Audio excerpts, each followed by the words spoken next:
the European community consisted of 9 countries. In 2004, 10 more countries joined the EU. During the 1990s, old currencies had been abandoned and a European central bank was established. Its government recently predicted the largest European economy will contract by 0.2% in 2024. France faces massive financial setbacks.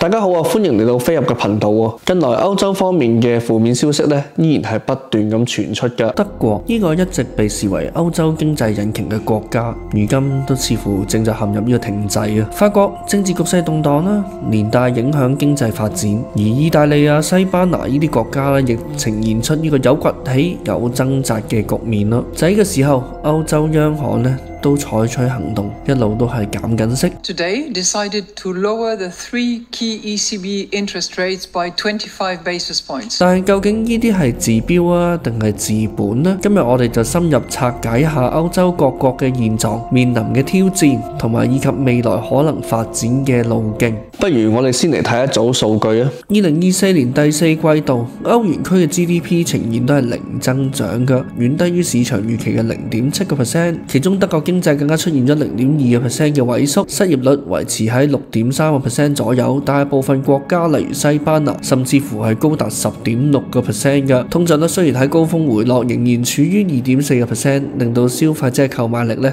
都仲係持續下降嘅。製造業 PMI 指數咧只係45.2左右，低於50表示萎縮，表明工業活動咧仍然係低迷之中啊！呢個系列嘅數據清楚咁反映咗歐元區目前咧都仲係處於經濟比較停滯嘅狀態㗎，投資者信心咧都仲係比較低落，消費者支出咧亦都未能夠完全提振呢個市場嘅活力㗎喎。曾幾何時啊，德國都被譽為歐洲經濟嘅火車頭嚟㗎。但如今啊，竟然落得連買張火車飛都變得奢侈啊！咁我就講下德國而家目前面對嘅幾個問題：工業衰退，製造業 PMI 得44.1，連續30個月都低於50，顯示工業活動咧係長期處於收縮狀態㗎。工業生產同比下降2.8%，其中汽車製造業更加下滑咗5.2%，訂單量亦都大幅下滑啦。新訂單指數咧就跌到42.5，暗示未來幾個月咧都仍然要面對呢個需求疲弱嘅能源危機，亦都係一個考量嘅地方。受俄烏戰爭嘅影響咧，能源價格咧持續咧仲係高企嘅。德國家庭咧去到呢一刻嚟講咧，仍然比烏克蘭戰爭之前咧多支付呢個74% 嘅天然氣費用嘅，電費咧又要比中國同美國咧高成2-3倍，嚴重削弱咗佢工業嘅競爭力。部分企業為咗降低成本咧，已經開始將生產基地咧轉移到美國同埋中國㗎啦。例如寶馬咧，亦都已經遷離咗部分嘅生產線，消費力亦都下降啦。零售銷售咧雖然增加1.8%，但係咧都係屬於呢個放緩嘅情況嚟嘅。雖然零售銷售咧增加1.8%啊，但係消費者信心指數跌到驚人嘅-22.4，近歷史嘅低點。房地產市場咧陷入低迷啊，2024年咧先係有少少嘅回穩，但係市場買樓嘅氣氛依然明顯不足。個人奢侈品市場咧都係輕微縮水啦，顯示中高收入嘅階層咧都仲係維持呢個節衣縮食嘅狀態嘅。綜合呢啲因素啊，德國而家嘅困境啊，比呢個拜仁輸歐冠啊，就更加令人抽心啦。如果你以為呢一刻只有德國喺度苦撐咧，其實法國嗰方面經濟都唔係咁樂觀，政治不穩啦。2024年12月，法國政壇咧發生咗劇變啊！總理米歇爾巴尼耶 Michel Barnier 因為不信任議案下台啦，成為法國史上任期最短嘅總理。Barnier has resigned after losing a vote of no confidence in Parliament yesterday。呢場政治風波嘅導火線係佢提出咗2025年預算方案咧，同埋社會保障改革，結果遭到國會強烈反對，最後都被逼落台啦。馬克龍咧隨即咧12月底咧任命呢個費朗索亞貝魯接任呢個總理㗎，並且喺2025年1月14日喺國民議會發表施政報告，試圖穩住局勢啊！但係問題係局勢穩得住咩？市場信心已經大幅下滑啦，企業投資卻步啦，經濟活動咧都跟住放緩咯。2025年初嘅 GDP 增長率佢預測為0.2% 左右嘅啫，而失業率預計亦會進一步上升，直接影響消費復甦啦。國民議會啊依然分裂啊，各派咧互不妥協，令到政府嘅改革舉步維艱啊！再加上全全球經濟嘅不確定性啦。貝魯政府面臨嘅挑戰唔單止係點樣穩住經濟啊，仲要喺呢場政治亂局中求生存。法國經濟嘅未來仲有排玩啊。至於罷工嘅風暴啦，2024年因為退休改革引發大規模抗議，罷工浪潮席捲各大行業，嚴重影響咗生產同埋經濟活動嘅。鐵路啊、航空啊、公共服務部門罷工不斷，導致交通物流成本大幅上升嘅。法國電力公司 EDF 員工罷工造成部分地區供電不足，甚至導致部分工廠停電啊。而去到巴黎大型百貨公司都因為罷工銷售額曾經下降達 6.2% 嘅，企業競爭力都有所下滑啦。企業商業指數又降至 95.3 啊，100以下為之悲觀啊，表明商業活動信心嚴重不足。根據最新數據，2025年1月嘅法國製造業 PMI 上翻 45.3， 比2024年12月嘅 41.9 為之高，亦都超過市場預期嘅 42.3， 聽起上嚟好似都幾好喎，係咪？但係唔好高興得太早啊，因為呢個只係收縮嘅速度變慢，製造業仍然都係萎縮當中。嚟睇下細節，國內外訂單都好似係正在下滑之中，企業仍然都依然面臨好大嘅壓力。雖然投入嘅價格仍然上升，但係增幅已經低於長期嘅平均水平啦，甚至出現產品嘅價格開始下降，呢啲代表企業賺得更加少，壓力更大。不過有一點比較令人意外嘅就係，企業對於未來產出嘅預期顯著改善，呢個可能意味住2025年嘅製造業衰退幅度唔會咁嚴重，甚至有機會喺年底有可能有轉機添。都講翻轉頭啊，就業市場仲係咁慘，工業企業仍然係裁員，所以而家嘅狀況就係短期裡面依然唔樂觀，但係長期可能就會見到一啲曙光啦。所以法國製造業係真係甦醒啊，定係喺低谷掙扎呢？我哋都要觀察一下。失業率高達 7.4%， 而年輕人失業率更加係超過 20% 啊，遠高於德國嘅 6.4% 嘅水平。汽車市場方面啦，雷諾同埋標致雪鐵龍接連失利嘅市場份額都俾 Tesla 同中國品牌逐步蠶食。去到財政同房地產壓力方面啦，法國政府嘅債務已經去到 GDP 嘅 112%， 並且持續擴張，財政赤字佔 GDP 比重達到呢個 6.1%， 遠超歐盟規範嘅 3% 上限。未來可能要面臨來自歐盟嘅壓力啦。巴黎房地產市場亦都唔係好樂觀嘅，2024年底房價都仲係下跌緊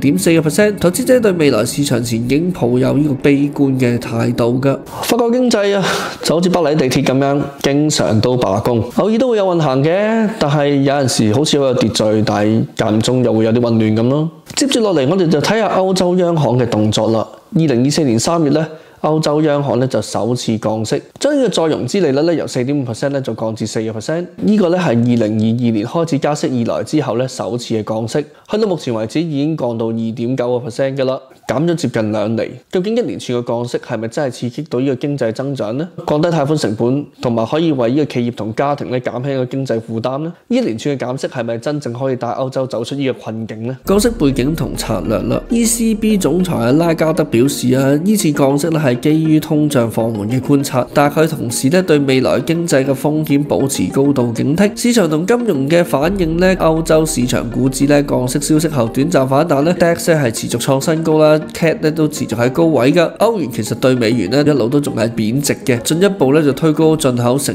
本，可能就會令到通膨壓力再升。對於企業同消費者嘅影響係乜嘢呢？企業貸款雖然依然低迷但係2024年10月歐元區嘅企業貸款都增長1.5% 嘅，同疫情前平均 4.5% 增長率雖然係形成咗強烈嘅對比，但係起碼都仲有增長率。房貸利率都有下降啦，由最初 4.3% 都已經降到而家嘅 2.75%。但係房市係咪已經開始回暖都仲係要少時間喎。中小企業普遍反映雖然借貸成本下降，但係需求依然疲弱，市場信心未有顯著改善嘅。至於去到經濟學家嘅觀點同疑慮係乜嘢呢？雖然整體通脹率已經由 5.2% 降至 2.4% 啦，但核心通脹依然高於 2.5%、2.7% 左右。ECB 喺進一步降息嘅時候必須審慎平衡風險喎。國際貨幣基金組織 IMF 預測其實歐元區 GDP 增長仍然好緩慢嘅，降息對經濟嘅提振作用可能都仲係十分有限嘅。同埋最重要，大家都要留意啦，同美聯儲嘅政策分歧亦都可能令到資金持續流出歐元市場嘅，進一步削弱歐元嘅競爭力啦。綜合嚟講，其實歐洲央行嘅減息都係更加像一場賭注嘅。短期嚟講係舒緩咗部分嘅融資壓力，但係長期嚟講亦都帶嚟好多不明朗嘅因素，例如喺通脹方面究竟能唔能夠控制到呢？咁樣歐洲嘅未來究竟何去何從呢？降息係咪真正可以扭轉呢個局勢呢？定係一個只係能夠延遲經濟衰退嘅暫時手段呢？下面我哋就展望下幾種可能性。究竟短期裡面嘅潛在復甦係乜嘢呢？如果企業投資逐步回升啦，加上消費者信心改善呢，歐元區經濟喺2025年上半年可能會出現小幅復甦嘅。當歐元區製造業 PMI 回升到50以上呢，呢個就將會成為經濟回穩嘅重要指標啦。至於德國政府有冇機會宣佈啲基建計劃去幫助呢個國內需求同埋工業產出啦？法國又會唔會有啲叫產業補助計劃去挽回呢個製造業嘅頹勢啦？呢啲都係要值得要考量嘅地方嚟㗎。反觀西班牙旅遊業表現強勁，2024年全年外國遊客嘅人數增長多達10%，亦都成為咗 GDP 增長嘅重要引擎。開到長期結構性嘅挑戰啦，人口老化啦，歐盟國家出生率持續都走低，勞動市場面臨日益嚴峻嘅供給短缺啦。歐洲平均勞工年紀已經去到44歲嘅啦，產業競爭力下降啦。面對美國同中國嘅激烈競爭咧，歐洲喺高科技同製造業領域優勢逐漸被侵蝕。半導體自給率大概只係得15%，對亞洲供應鏈嘅依賴非常之深。能源危機都仲未解決嘅，俄烏戰爭帶嚟嘅能源價格高企令到企業生產成本高居不下。例如法國核能發電產能下降咗8%，進一步亦都推高咗電價。房地產市場疲軟亦都係要考慮嘅因素啊。德國房市喺2024年價格都下跌咗5%，反映出投資者對未來市場前景嘅悲觀情緒。究竟會唔會有啲咩潛在危機呢？新一輪嘅歐債危機會唔會出現呢？意大利同法國嘅財政赤字問題突出咯。意大利政府債務已經高達 GDP 嘅139%，法國就係112%。如果經濟持續低迷，新一輪嘅歐債風險會唔會隨之而嚟呢？銀行業嘅挑戰啦，低利率環境雖然有助於降低成本咯，但係同時亦都壓縮咗銀行嘅利潤空間，導致佢嘅貸款能力下降。2024年第一季度歐洲主要銀行嘅平均貸款增長都係0.8%，遠低於疫情前嘅3.5%嘅。地緣政治風險啊，如果美國同中國對歐盟都採取更嚴格嘅貿易限制措施歐洲出口市場將會面臨更大嘅挑戰。德國對中國嘅汽車出口大概佔佢出口量大概13%，如果面臨呢個高啲嘅關稅將嚴重衝擊工業生產。社會動盪因為通脹同生活成本都上升啊，法國同德國都爆發大規模嘅抗議活動啊。如果政府冇辦法妥善應對可能會進一步削弱整體經濟嘅穩定性嘅。總結嚟講，歐洲就正正企喺一個十字路口度。一方面短期好似我哋就望到佢有復甦嘅希望，另一方面結構性問題同潛在嘅風險都仲係不容忽視嘅。今日我哋就從德國嘅工業下滑啦、法國嘅政治動盪啦，到歐洲央行一連串嘅減息行動啦，藉住呢幾個角度，我哋解釋咗歐洲當前所面對嘅問題同埋未來嘅挑戰。未來大概會點呢？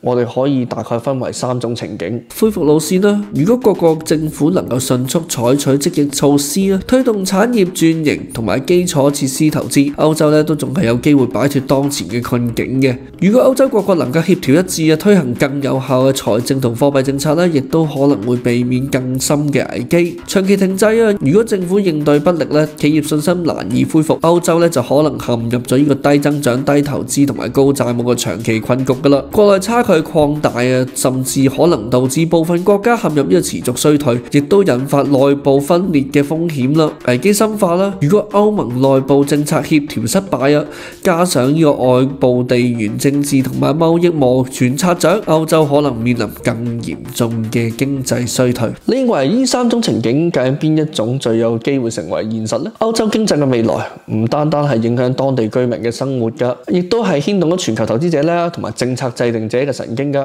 由之前準備條片到而家已經過咗幾個月，喺我哋嘅分析入面，我哋都講咗一啲關於歐洲經濟嘅整體狀況，亦都討論咗一啲俄烏戰爭對歐洲帶嚟嘅影響。而家我又將一啲新嘅趨勢再同大家補充一下㗎。德國經濟進一步下調增長預測啦。去到法國方面，通脹雖然穩定，但係財政壓力未減㗎，政府財赤依然嚴峻。信貸評級機構最近對法國嘅經濟前景都表示憂慮啊。西班牙方面旅遊業同同埋勞動市場支撐住經濟。相對咧，西班牙依然係歐洲增長最快嘅主要經濟體之一。去到意大利方面啦，建築業投資減少啦，內需放緩嘅挑戰咧，最近咧政府亦開始收緊財政政策，以應對赤字問題啦。俄烏戰爭方面咧，最新情報顯示咧，俄羅斯軍費開支咧都會上調到 GDP 嘅6.5%，比原本嘅預算更加高，反映咧克里姆林宮咧仍然視軍事投入咧為優先。至於烏克蘭啦，雖然近期都仲係得到歐盟嘅額外支援，但係國內經濟仍然面對嚴峻嘅挑戰，特別係基金重建資金缺口咧都去到2000億歐元咧，而烏克蘭政府咧仍然希望透過國際貸款填補部分缺口嘅。俄烏停火談判嘅討論咧不停咁增加，但係就而家嚟睇，即使有停火咧，俄烏雙方都冇減少軍費開支嘅跡象㗎，意味住軍事衝突咧可能仍然會持續保持住高強度，經濟壓力咧亦都唔會即時解除㗎。整體嚟講咧，歐洲嘅經濟咧仍然都仲係處於一個非常之低嘅增長啦，通脹就稍微好咗，但係財政壓力咧依然都持續嘅局面㗎。縱然俄烏戰爭即將就會停火啦，但係歐洲嘅軍費開支咧就反而相應增加喎，意味住未來嘅一段時間，無論係俄羅斯、烏克蘭同埋歐洲咧喺經濟道路上都依然充滿住挑戰㗎。咁又點睇咧？你認為歐洲嘅經濟會唔會逐步復甦啊？定係仍然係會長期陷入低迷呢？俄烏戰爭方面係咪真會實現真正嘅停火呢？歡迎大家都留言討論。我哋下次都可能會講一啲關於唔同國家嘅經濟問題。下次見，拜拜。